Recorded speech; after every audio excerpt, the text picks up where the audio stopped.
Namaste and good evening. Sorry about that, but operating the phone is never going to be like how you want it. So, welcome to day 2, evening session, and I'm happy that you could join me here today. Day 2. So, we did some meditation this morning. We might do a little 5 or 10 minutes in the end, but I thought today I'll talk a little bit about meditation and health. But as usual, I always like to do a little prayer. So let's clasp our hands and say a little prayer inside. God, we thank you for this day that we are together here to share this moment, share this inspiration, share this love, share this meditation with each other. And we are very thankful that we are here together.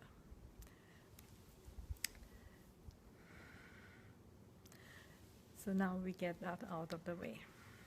So meditation, according to scientists, the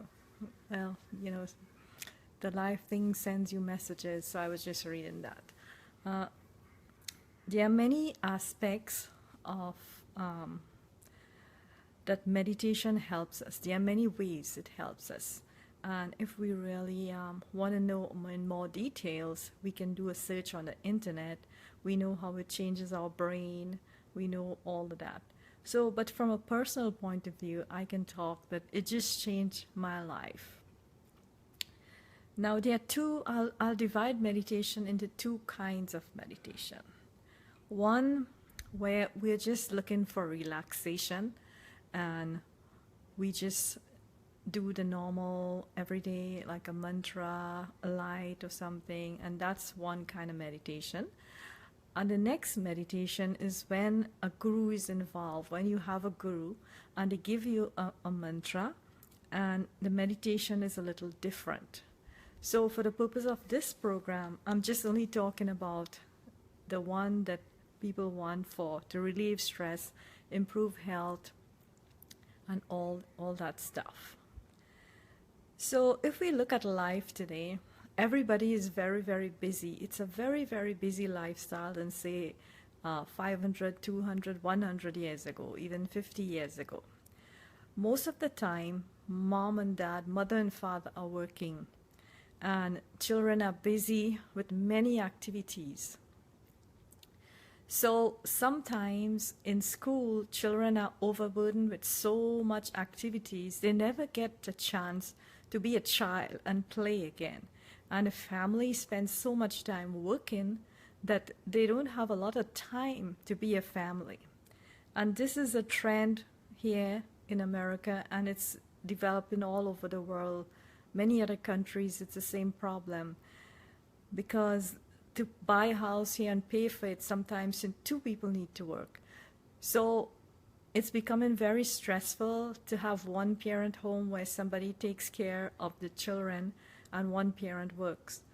So life has become very stressful. The mother goes to work, then they have to come home and do all the household chores.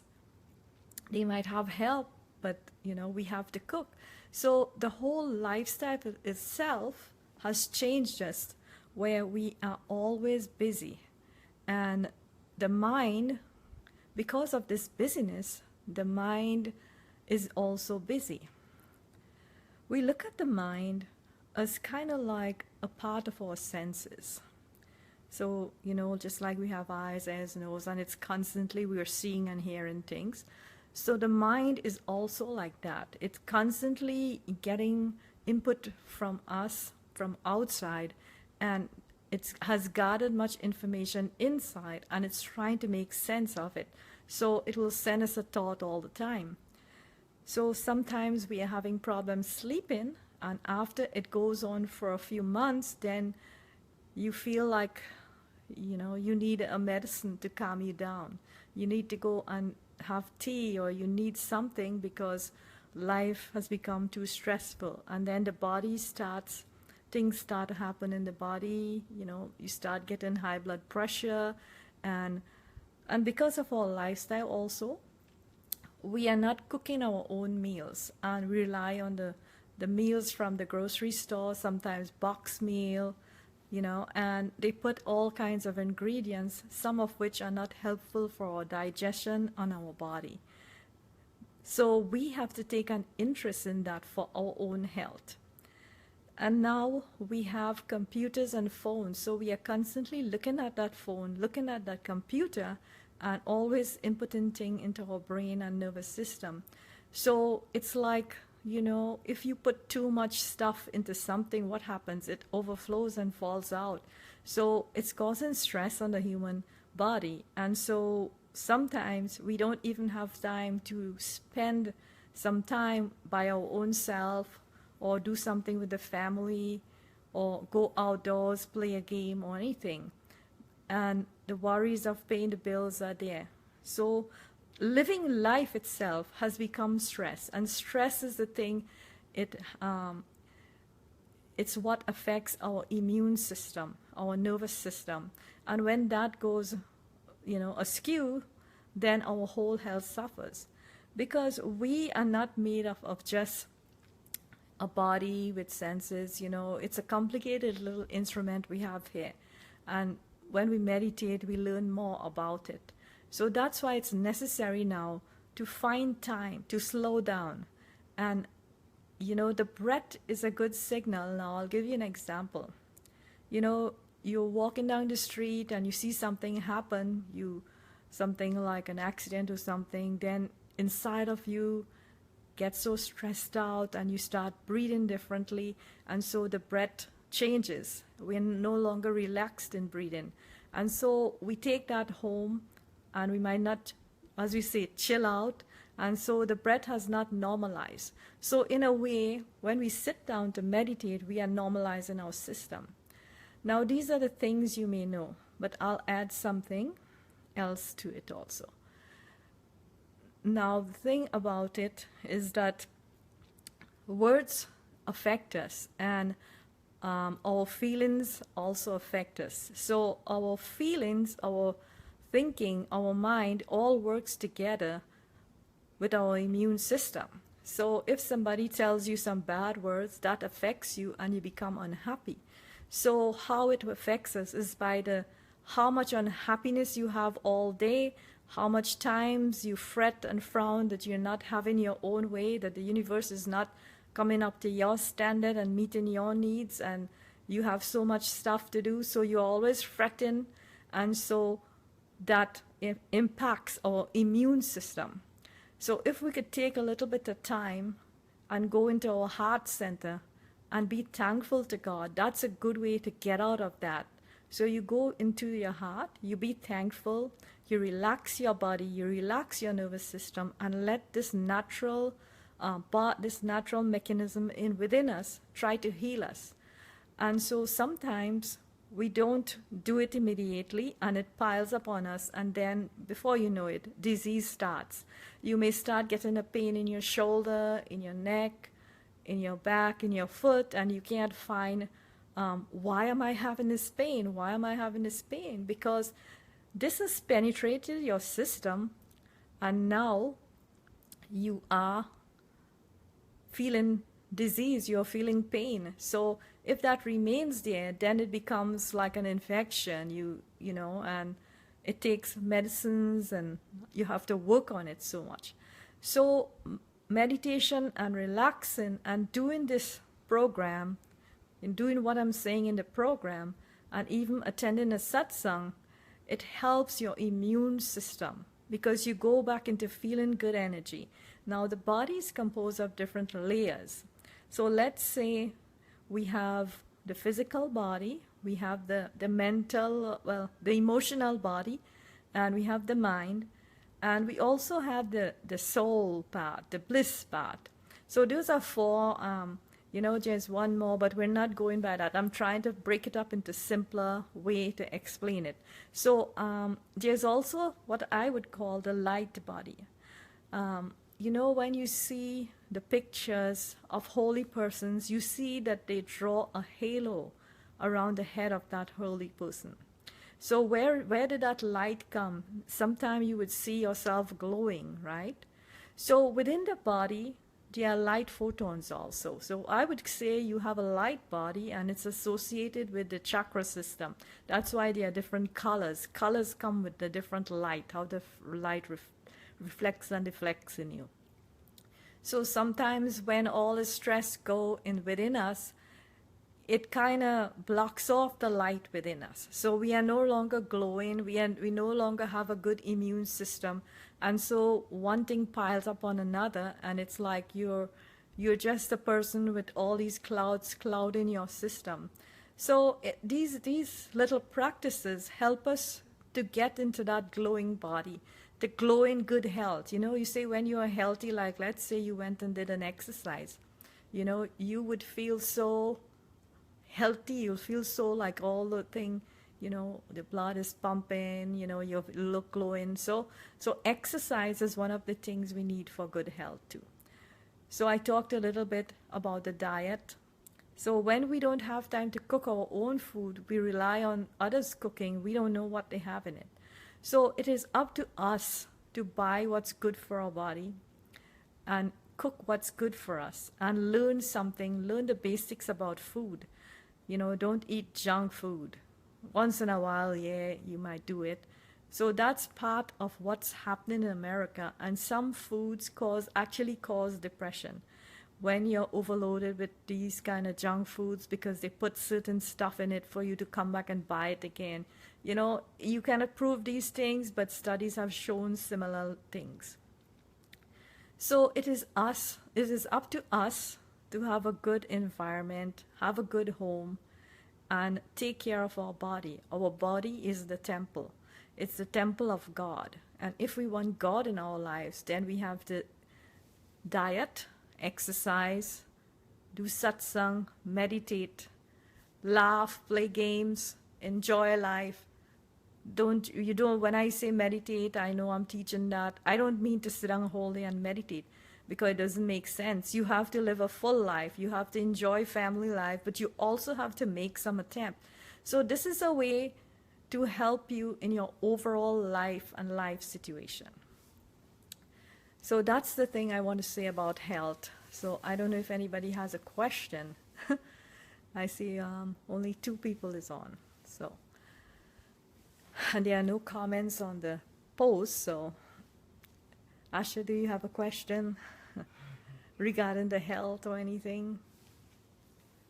What kind of food should we eat then? Okay, what she's asking. Like our balanced diet also. What balanced? Yeah, like what kind of food should we eat? Well, we should eat a balanced diet. And when you start meditating, you will naturally want to be a vegetarian, and it takes a while. Now we're seeing all the things about eating, vegetarian, vegan, everybody's going like that. So we have to know, even when we choose this option, like don't over-process your food. So, there are a large amount of beans, grains, nuts, fruits, vegetables, there are a wide range of things when you go to the store. And you have to start reading up on all these things and the effect that they have on us. Also in the Ayurvedic, if you read about Ayurveda, then there are 3 kinds of foods, that you should incorporate and know what kind of body type you have. So you'll have to read about that. This program is too short to go into that science, but you can read about it. There's so much information out there. So, living a sacred life, creating a sacred space, it helps our emotional body, it helps our physical body, it helps our mind, and most of all, we can get into a blissful state when you meditate. After many years, suddenly you just become blissful and you become a more peaceful being. You're able to contribute more to the world. You're able to be better at your career, and you're not able to be so confused and running around like crazy ants, So this is why it's important. Now, let's say 50 or 100 years ago, there was not so much running around, so meditation wasn't needed. But now we could see that it is really needed because we are on the phone all the time. Okay, so if there was one food to start today with, what would it be? Well, one food, what one food? Garbanzo beans is very good. It's a good protein for us. So there are many good foods out there, just it's like, okay, I'll give you another idea about food. I was talking about the light body and, the chakras. And as you know, there are 7 chakras and they have different colors. So fruits are very healthy. So what you can do is each chakra has a different color. So if you eat a different color fruit pertaining to those chakras, it goes and it helps that part of your body. Each chakra has a different, it does something different in our system. So without knowing much more, eat a different color fruit every day. So that's a good thing to remember. Like orange, that has the sun in it, right? So that is, the navel chakra is sort of that color. Now green is the color of the heart. So eat green apples, green vegetables, and we want our heart to open up. We want our heart to really expand. So, there are different colors, and each color, like you feel fear somewhere, you feel love somewhere else, so different emotion, different feelings are experienced. So these different color fruits are good. So somebody wants to know which food for the digestive system. Well, there are several kind of food. Okay, so, and there's another question about vegan versus vegetarian. Okay, I'll answer those both. For the digestive system, our intestine is so long, it's long. It takes a long time to digest denser foods. As you grow in the spiritual path, your body is becoming less dense. So then that's why your diet changes. Like, let's say you are a farmer or you're a football player or you're doing this sport all the time. Then you need a different kind of food to eat, right? But we are basically only sitting by a computer all day, some of us, So our diet has to be pertaining to that. How much food do we need for sitting all day at a computer because we're not doing any hard work? In the old days, there was no need to worry about that because people were out in the fields, they were walking, they were gardening, they were in the community, so you didn't even have to worry about things like that, and you ate what was correct for you. Now the whole world sits in computers. So then shouldn't our diet change? And so we have to balance that. And that's the thing. Now our digestive system, we have to learn what is good for us. Like, for example, my digestive system is very, very sensitive. So I don't eat a lot of spice. So if you could eat spice, you could eat a little bit of spice. But I'll tell you something. I come from the Hindu side of life. Our ancestors lived in India. So we eat all the different spices. Now I'll tell you, the spices, curry was created as a means to help our digestive system. Like, for example, fennel is good for our digestion. Turmeric is good for all the inflammation. So they concocted this formula and created curry so that it will help our whole system. And, they added a little pepper. So it was formulated to help our whole body. But as time grew, people's taste pattern changed, right? So then what they did, they will add more masala, more this, more pepper, more whatever, and because their mouth want more taste. And so right now it corrupted the whole Indian diet with this digestion.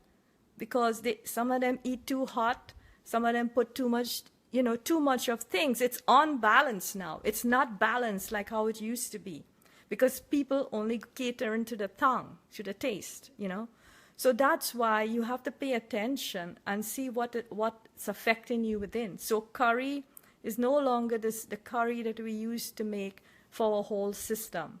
So when we cook it, we have to pay attention to how much spice, because if you over put in a spice, then the body does not, it sees it as a normal thing. It's not doing what it's supposed to do, you know. And then if you need it, now have to get more. Let's say you're eating like you need just a pinch of fennel a day, right? Fennel is very good for the digestive system, by the way. And now this little bit you're supposed to have every day, but you put in more. So then when something happens to you now, the whole system, you ate something bad, whatever, then, you need this much now, So the whole thing has been corrupted, but we can still fix it because this human body is so amazing. It adjusts. So we have to pay attention. Now, the other question was vegan versus vegetarian. Now, many years ago, the question was, should we go vegan versus vegetarian? Is dairy good for your health and good for people on the spiritual path?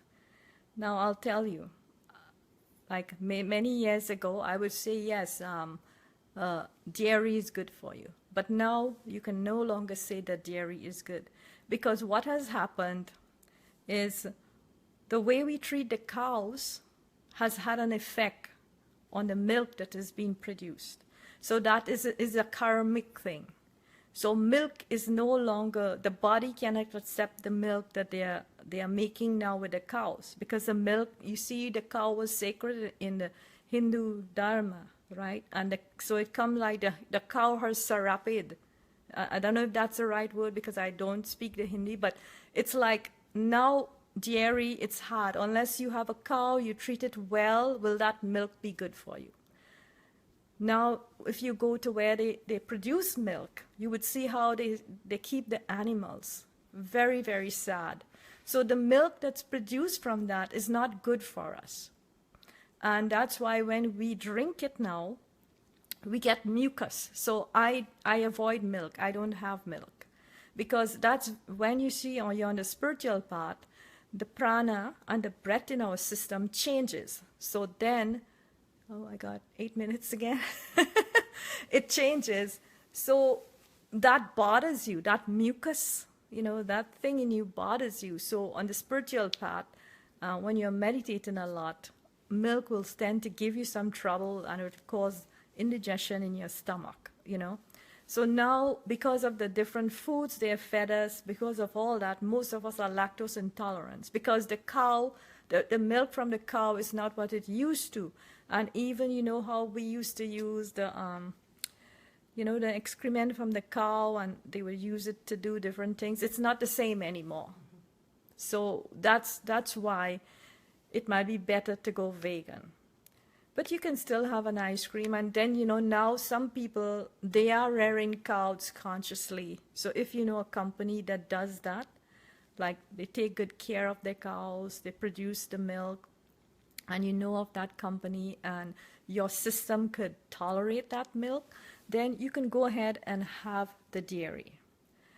Like, for example, I know a lot of people eat cheese, but cheese, they use the animal rennet, right? They kill the calf, and, so on the spiritual path, you get to feel like everything is part of you.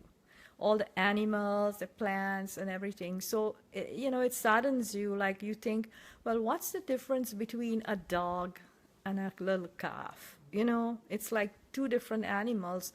One you train and you love, but if you love that calf will be useful also. So that's a lot of information, and I only have 5 more minutes. So let's do some relaxation now, and we'll do like 5 minutes of Soham. So I want everybody to close their eyes. Take a deep breath, just a normal breath. In. So while you're doing the in-breath, just a reminder, you're saying so as you breathe in, and then you're saying a hum as you breathe out. So, hum. So supposed to represent the sound of breathing in, and hum represent breathing out. So, So hum. So we'll do it again.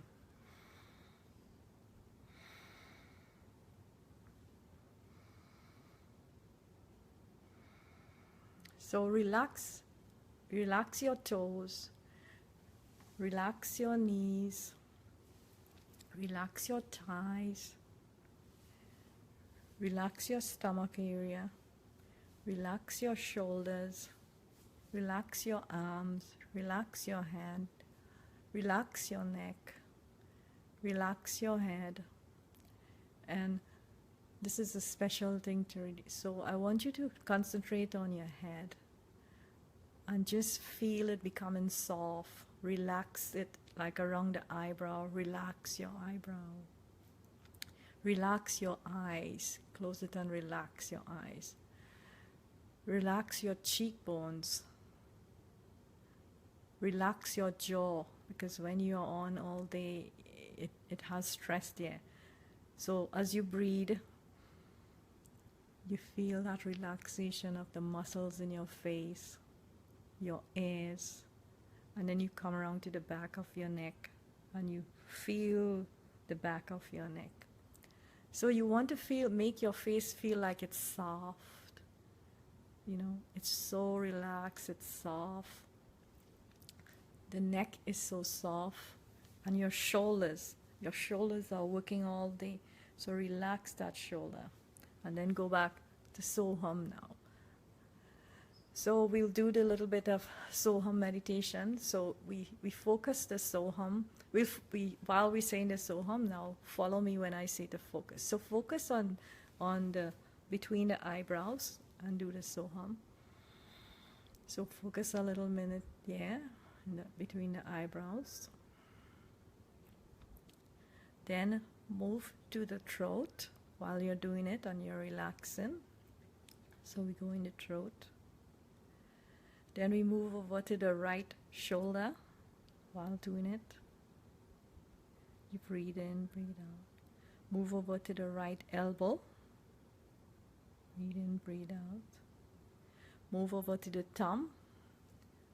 Breathe in, breathe out. And then move back to the right elbow. Breathe in, breathe out. Move back to the shoulder. Breathe in, breathe out. Move back to the throat. Breathe in, breathe out. Relaxed, all muscles relaxed. Then move over to the left shoulder.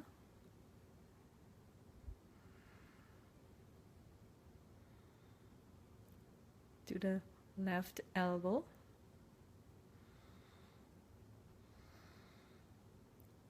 To the left thumb.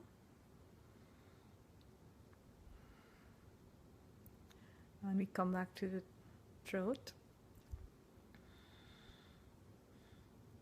Now we move over to the heart.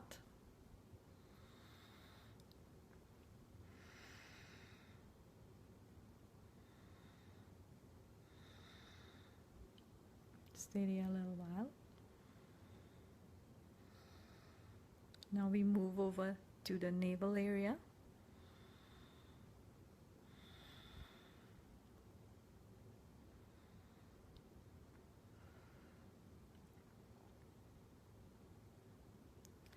And then we go to the toes, to the big toes.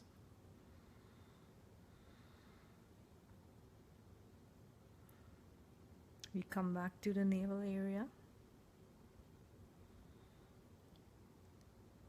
We come back to the heart.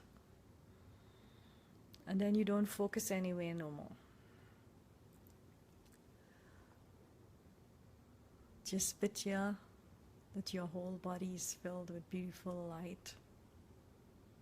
And then just keep saying the mantra.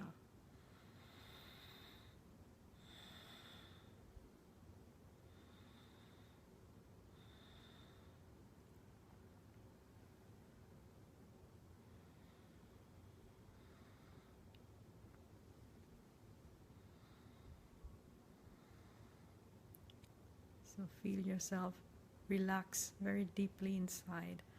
Now you can stay there for a few minutes, but our time is up. We only have 1 minute. So you can come out of it slowly. slowly and peacefully, you start opening your eyes, returning the feel of your body, and you open your eyes. And may you feel peaceful, may you have a good night's rest. And I see you tomorrow morning. And I say namaste, God's blessing to you. And I hope you have a wonderful 4th of July tomorrow. See you tomorrow.